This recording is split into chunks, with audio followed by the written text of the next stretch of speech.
façam o tal do triplo C. Curta, comenta, porque a integração do chat ajuda muito, e compartilhe. Você pode fazer essas 3 coisas que ajudam o algoritmo a aparecer. Mas eu não tô brincando não, pessoal. Dá uma paradinha agora de 1 segundo e clica no joinha, que às vezes a pessoa já está acostumada a ouvir isso. Não. É importante que você faça isso, porque se você não fizer, inclusive atrapalha o vídeo. Parece que o vídeo é menos relevante. Então... É o amor. E o amor venceu. O amor está ditando as regras no Brasil agora. Aí fica o Estadão preocupado, né? Governo amarra a Petrobras. Falas do ministro de Minas e Energia expõem a mão pesada do governo na Petrobras. Queriam o quê? Uma mão leve? Uma mão de alface? Não foi o João Amoedo que venceu a eleição? E evidencia um controle artificial de preços. Há risco de desabastecimento de diesel. Olha a paranoia. Alguém come diesel? Alguém come diesel, por acaso? Já está faltando. As transportadoras confirmam que já está faltando diesel em Minas Gerais. Primeiro, ninguém come diesel. Segundo, Minas Gerais é do governador Zema. Então, se faltar diesel lá, paciência. Não pode faltar no Nordeste. Essa história de controle de preços é o seguinte, né? Quando eu era um economista liberal, eu resenhei até um livro chamado 40 séculos, né, de fracasso dessas políticas de controle de preço e salário. Não são 4 séculos, não. São 4.000 anos. Porque desde Código de Hammurabi já tem essas coisas, Imperador Diocleciano em Roma. Mas, de novo, voltando ao exemplo lá do socialismo. Só porque o negócio fracassou, 4.000 anos de tentativas, 4.000 anos e 1 vai fracassar também? Como é que você pode ter tanta certeza? Então, eu acho que o governo controlar os preços, de novo, pode ser que dê errado, pela milésima vez, mas vale o esforço, porque é um esforço amoroso. O PT, os petistas acordam todos os dias pensando em ajudar o próximo, né? Na verdade, não, o próximo é uma coisa meio cristã. Eles acordam pensando em ajudar a humanidade, que é um pouco mais fácil ajudar abstrações. Ajudar o próximo envolve um esforço mais concreto. E olha só, sobre a Petrobras também. Lula disse que a Petrobras vai deixar de enviar dividendos apenas para acionistas. Tá certo! Tá certo, tem que aplaudir de pé esse governo. É um governo que não quer ficar mandando dinheiro para acionista rico. E é verdade que qualquer pessoa com alguma poupança em banco, em título público, acaba tendo algum tipo de lastro nesses dividendos, nessas empresas estatais que pagam recursos para o governo, para a União. Mas, de novo, né? A Petrobras vai pagar menos dividendo e investir mais. Investir em quê? Em projetos que visam o bem público. Comprar uma refinaria sucateada no Texas, fazer um acordo com o Chaves, na época era o Chaves, na Venezuela, para uma refinaria que eles não vão colocar um tostão, o Brasil vai arcar com tudo, mas vai arcar com amor. E a refinaria não vai sair do papel, mas fica o projeto, fica como legado, a ideia de investir numa refinaria que poderia gerar muitos benefícios para o povo, mesmo custando 8 vezes mais do que o planejado, e o Brasil arcando com 100% dos investimentos. Então, Petrobras agora vai na direção certa, a mesma que o PT colocou a empresa no passado. Lá deu ruim, lá deu Petrolão, essas coisas aí que a imprensa divulgou, Lava Jato, essas coisas que a gente está enterrando, porque o amor precisa vencer, né? Pode ser que aconteça de novo, escândalo de corrupção e tudo pode. Aí o que acontece? Mata uma vez mais a Lava Jato 2 e renova. É um grande ciclo. Então, aí tem gente que fala assim, mas no discurso fala que vai deixar de pagar dividendo para os ricos, mas desiste de taxar os ricos. É verdade, às vezes a turma do PT fraqueja. Às vezes eles precisam consultar, por exemplo, o Reinaldo Azevedo para entender como é que um trotskista faz. Mas olha só, as blusinhas do Shopee e sei lá o quê, essas vão ser taxadas. Então precisa começar por algum lugar. Vai acabar com a isenção de $50 para as compras nesses sites. Vai acabar. Vai afetar as pessoas mais pobres no início. Mas tudo é uma meta. É um caminho. Então você começa taxando a blusinha do pobre para um dia chegar lá no Josué Gomes da Silva, na Luísa Trajano, nesse pessoal. Então, de novo, tem que ser aos poucos. Olha só, o site lá, o Choquei, essa página, tinha falado antes. Ministro de Bolsonaro, Paulo Guedes, defendeu taxação dos aplicativos de compra como Shopee, AliExpress e Shein. O desgoverno não cansa de ferrar com o pobre. Isso era a opinião deles na época do Bolsonaro. O que a mesma página Choquei diz agora? O governo Lula anuncia o fim da isenção de importação de encomendas de até $50. A medida deve beneficiar a lojas Renner, a Magazine Luiza, o Mercado Livre, e é adotada após reclamações do setor sobre concorrência desleal com essas empresas aí que ele mencionava antes. Aí, algumas pessoas apontam, então, o quê? Incoerência, hipocrisia, canalice. Por que não uma mudança genuína de opinião? Por que não? Eles entenderam, com as reclamações que esses grandes empresários fizeram, que no final das contas, tudo bem, podia beneficiar aparentemente o mais pobre porque ele estava economizando dinheiro, que sobra no bolso dele para outras coisas. É verdade, é difícil refutar esse argumento. Mas como é que fica o Josué Gomes da Silva? Como é que fica a Luísa Trajano? Para que eles defenderam o PT?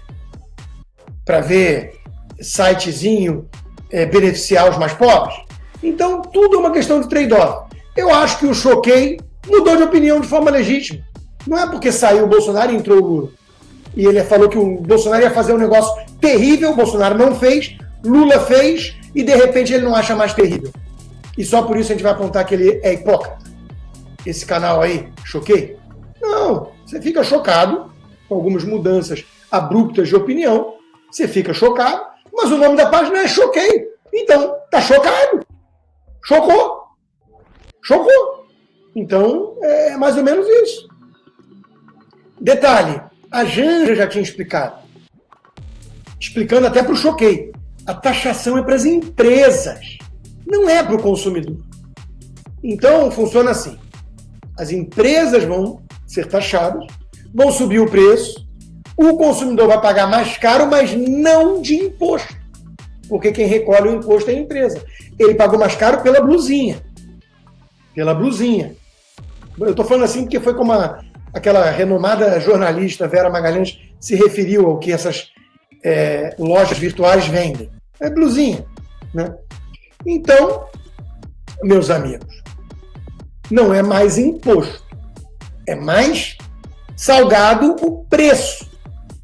Mas, de forma direta, quem paga o imposto é a empresa. A Janja está certa. Ela estudou economia, não foi para falar besteira. Você acha que ela estudou economia à toa na vida? Não foi para falar besteira. Então, ela sabe do que está falando. Como sabe também a Gleisi Hoffmann. Aliás, cara, se a pessoa é do PT, entende de economia. Isso é uma garantia que você tem. Então, veja, Gleisi Hoffmann, o bolsonarista Campos Neto, campeão mundial de juros altos, que não tem nada a ver com estoque de dívida, com o Estado perdulário, com a hipertrofia do governo, com o histórico de mau pagamento, não tem nada a ver com isso. É um desejo maligno do bolsonarista Campos Neto, porque todo bolsonarista é maligno, e a decisão é feita pelo Comitê de Política Monetária, mas a gente sabe que o Campos Neto influencia os demais, inclusive o Galípolo do PT, que está lá agora para trazer um pouco mais de bom senso e conhecimento técnico, né? Então, ele quer propor mudanças no cartão de crédito. Logo ele, que tanto fez e segue fazendo para destruir o crédito e o investimento no país. Veja que o PT está reagindo e investindo por meio da Petrobras em coisas que são muito interessantes para o mais pobre. Todos sabem que é abusiva a taxa do rotativo, mas proibir o parcelamento, como quer o presidente do BC, é excluir do consumo a imensa maioria. Ele quer, na verdade, prejudicar o crescimento da nação, é um golpe maligno de um vilão do Star Wars. Né? Basicamente isso que a Gleisi Hoffmann está dizendo. Olha, O revolving credit, que é isso que ele está querendo condenar aí e combater, né, é uma prática muito usada, que consiste basicamente no seguinte: você compra um negócio que você não podia, mas é tentador, porque os marqueteiros enfiaram goela abaixo da gente, que a gente precisa ter aquele troço. Aí você, na hora de pagar, não tem como. Aí você pega um outro crédito, vai lá e paga o original. Aí você não tem como pagar aquele outro também, você pega um terceiro. E assim vai, numa bola de neve, com juros crescentes, né, até você quebrar e ir à falência. Então o Campos Neto está preocupado com isso, mas ele não é a boa intenção. Não é porque ele está preocupado com o sistema financeiro e com os mais pobres, que se estrambicam. É porque ele é maligno. Agora, o PT não. O PT vai estender uma helping hand, uma mão camarada, na hora que esse cara declarar bancarrota e não tiver mais dinheiro nem para comer. Aí ele entra no Bolsa Família. Aí ele entra nos esquemas todos que o PT oferece, por meio do nosso trabalho, porque é importante fazer caridade com o chapéu alheio, é mais fácil, né? Então, o PT oferece esse tipo de ajuda toda, usando nossos recursos de imposto, e salva essas pessoas, e depois as pessoas ficam agradecidas, dependentes dessas migalhas, dessas contribuições sociais, né, essas ajudas financeiras, tudo, e votam no PT e fecham um novo ciclo. Análogo ao de crédito, onde você também vai se ferrar no final, mas aí é depois de muitos anos. E como dizia Keynes, no longo prazo estaremos todos mortos. Então essa preocupação excessiva com o futuro já é uma coisa de bolsonarista maligno. Nós somos o quê? Hedonistas. Aqui e agora. É isso que importa. Para que vir com argumentos complexos, econômicos, dizendo que a coisa vai dar errado lá na frente? Eu posso ser atropelado na rua quando sair, pode cair um raio na minha cabeça. Então, não vamos nos preocupar muito com essa coisa de responsabilidade fiscal, austeridade, prudência, cautela. Essas coisas é coisa de direito. Coisa de direito. Nós estamos aqui aprendendo como é que funciona o mundo da esquerda. Sem nenhum sarcasmo, sem nenhum deboche, porque é importante entender que o amor venceu e que a gente tem que se adaptar. Então, o governo vai estudar uma manobra para pagar precatório no dia sem estourar a meta. Uma manobra, né? Aí o Alexandre Schwartzman denuncia: a cada enxadada uma minhoca. Que bom, né? Você queria dar uma enxadada e não encontrar nada? Então encontrou a minhoca. Come a minhoca, porque picanha não tem. Mas tem minhoca. Então vamos parar de reclamar, né, Alexandre? Olha só. O Lula vai anunciar o novo PAC. O novo PAC. Deu errado no governo anterior do PT? Estourou a coisa toda no colo ali da Dilma? Sim, não dá para negar a realidade. O PIB chegou a cair quase 10% em 2 anos. Foi um desastre. Foi um desastre. Que, particularmente para mim, foi culpa mesmo do Império Estadunidense. Não sei exatamente como, deve ter o dedo deles nessa história.